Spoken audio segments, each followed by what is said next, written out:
మనకి ఈ పెద్దాపూర్ స్కూల్ సంబంధించి కూడా మనకి నిన్న మార్నింగ్ అఖిల్ అనే అబ్బాయి కాళ్ళ చేతుల మీద చిన్నగా ఏవో మనకి బైట్ మార్క్స్ ఉన్నాయి అని చెప్పి చేయి పెయిన్ వస్తుంది అని కూడా చెప్పడం జరిగింది. సో ఈ అబ్బాయికి మళ్ళీ మనం వెంటనే లోకల్ వాళ్ళకి చూపిస్తే వాళ్ళు ప్రైవేట్ హాస్పిటల్కి తీసుకెళ్తామని చెప్పడం జరిగింది. వాళ్ళ పేరెంట్స్కి ఇన్ఫార్మ్ చేయడం జరిగింది. సో వాళ్ళు ప్రైవేట్ హాస్పిటల్కి తీసుకెళ్తే వాళ్ళు బ్లడ్ క్లాటింగ్ అది టైం చూసి ఎందుకైనా మంచిదని చెప్పి యాంటీ స్నేక్ మనం ఆల్రెడీ స్టార్ట్ చేయడం జరిగింది. అబ్బాయి కండిషన్, బాబు కండిషన్ అంతా స్టేబుల్గా ఉంది. అండ్ ఈరోజు ఈవినింగ్ కానీ ఈరోజు నైట్ కానీ డిశ్చార్జ్ చేయడం జరుగుతుంది.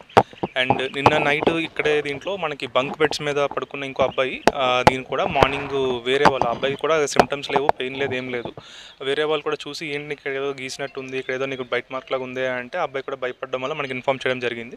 ఇన్ఫార్మ్ చేస్తే మనం కూడా మళ్ళీ ఇంకా అది అవునా కాదా అని డిసైడ్ చేసుకునే టైం పడుతుంది, మళ్ళీ లేట్ అవ్వకూడదని చెప్పి ఇమీడియట్గా మనం కూడా డాక్టర్స్ తీసుకెళ్తే వాళ్ళు కూడా ప్రికాషనరీ మెజర్ కింద యాంటీ స్నేక్ వెనం ఇవ్వడం జరుగుతుంది ఇప్పుడు యాజ్ ఆఫ్ నౌ. వాళ్ళు కూడా పేరెంట్స్ ఇన్ఫార్మ్ చేయడం జరిగింది. పేరెంట్స్ అక్కడనే ఉన్నారు.